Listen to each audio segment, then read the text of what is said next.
Today's topic is going to be about relationships.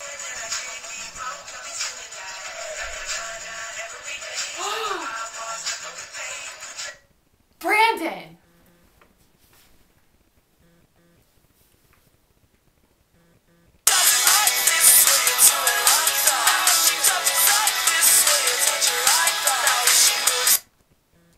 Hello? Hey, babe! Oh, hey, babe. So, I waited for you at the mall. Oh, yeah. Sorry, I had to do my homework. Okay, well, what are you doing tonight? What am I doing tonight? Oh, actually, I'll call you right back. Oh, yeah, that's fine. Hey, Hi. what are you doing here? I just thought I'd come for a visit.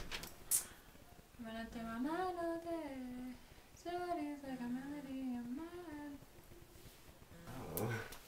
Were you on the phone? Oh, no, that wasn't, no, I was actually talking to myself, sorry. Hello.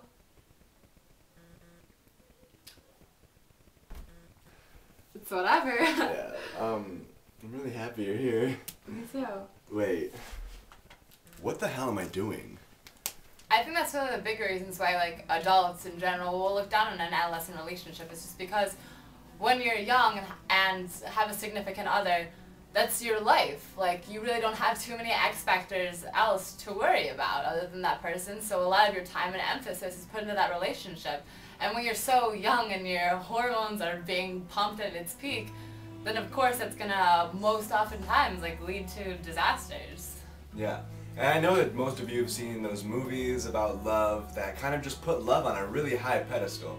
Like, for example, in the Titanic, whenever Jack is drowning and Rose has to hold on to him for their love's sake, and When you jump into a relationship just because you want that security of being with someone else, I like to think of it as if you jump into a freezing cold pool without knowing the temperature. You're gonna get used to the water eventually, but if you stay in too long, you're gonna get weak and pruny, and it's gonna take a toll on you. As it is when you jump into a relationship and don't recognize that person's faults before you jump into it. yeah, and another reason why adults might think that an adolescent relationship is kind of demeaning in a way is because whenever you're older, you have more experience, you've dated more, and you have your own job, so you have more money to go on real dates, and you don't have to worry about your parents letting you go places and stuff, and you just have way more responsibility. And another thing with hormones is that whenever you're a teenager, your hormones are going crazy, so you don't know what you really want, and one minute, it's almost like being bipolar, like one minute you're totally in love and you guys are made for each other, and they say the wrong thing at the wrong time, and it's just over, and you're just like, why would you say that to me? And it's just, it's kind of like a joke, you know? It is a joke, and I mean, I believe that arguing in general, in any situation, especially for a relationship, is so primal and ineffective. Because to be able to have an argument, that means that you are so passionate about something to the peak where you feel like it's normal to yell it in the other person's face. Like, are we back in the Stone Age? Like, there's more effective ways of dealing with your problems than that. Especially because when someone's arguing their side at you, you're not even listening to what they have to say. You're just thinking about your next comeback and what your next point is to counteract. And obviously, no one's gonna back down if that's the case.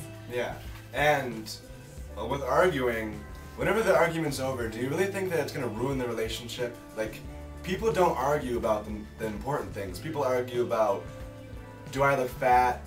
Yes, you look fat. Well then, why would you say that, you know? Like, you asked, and then you guys start arguing, and then you guys break up, usually. Yeah, and that's why sometimes. people look down on, like, young relationships. It's because the arguments are so petty and menial in comparison to, like, the large scope of life. Which is why we're basically saying, like, approach a relationship with caution, children. Like, I mean, we both are not even immune to this ourselves. You know, I mean, like, we've each had our experiences, you know? We can't help it. It's our hormones. We're teenagers, Definitely, too. Because, I mean, I have to look at the card to read this because I don't know how to pronounce it, but it's phenylethylamine, PEA, and that's basically the chemical that is pumped when you're really, really happy, when you're in love, and it can cause horrible effects if you break it, such as rapid pulse, insomnia, loss of appetite, depression, consuming or obsessive thoughts about said love, and defining wants as needs. And I think that's a big one because we get confused, you know, because it's like, yeah, our emotions, like, may not seem as dramatic as they do when, like, we're young than when we're older and everything, but they're still real to us, you know, it's like, and they need to be addressed as such. Because, you know, it's like one day, like, we might look back and be like, oh, like, that was so stupid that I thought of that, but it's like, it doesn't matter. It's like, you can't have fake emotions, you know, it's like when you're young and you're in love, it's like, yeah, you're in love. If you believe it, you know, I mean, then it's real to you, and that's awesome, and it's an amazing feeling. But it can also take a real toll on people that most don't understand. Yeah, and no one can ever tell you you're not in love, or even what I said in the beginning, you're too young to be in love, because there's no such thing. Love is what we make of it, I believe. And I don't think there's a definition for love. You can't just look up in the dictionary what is love and expect everyone to go by the same rules, because everyone has their own perspectives, and everyone feels different things. And I know most of you have also felt that gasping for air and rapid heartbeat of whenever you guys break up and all of that baggage that comes with a relationship, but if you think about it, was it really all worth it? Were you really in love? And I'm sure some of you say yes, and I believe that too. But it all depends on your perspective, and I think that's really what love is how you make it. That's just, love is what you make of it. We are StripeJAW.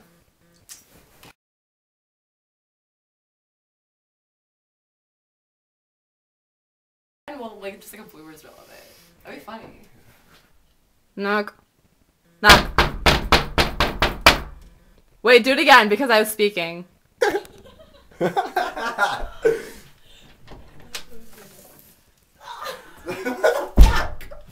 I hate you. No, I'm not even gonna stop.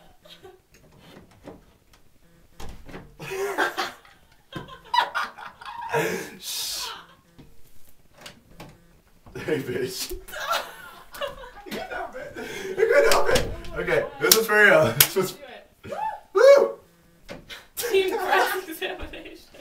I hate you. Oh, God. Take out. I said we both shut the door together. Wait, you're supposed to say. Well, I'm so glad you're here.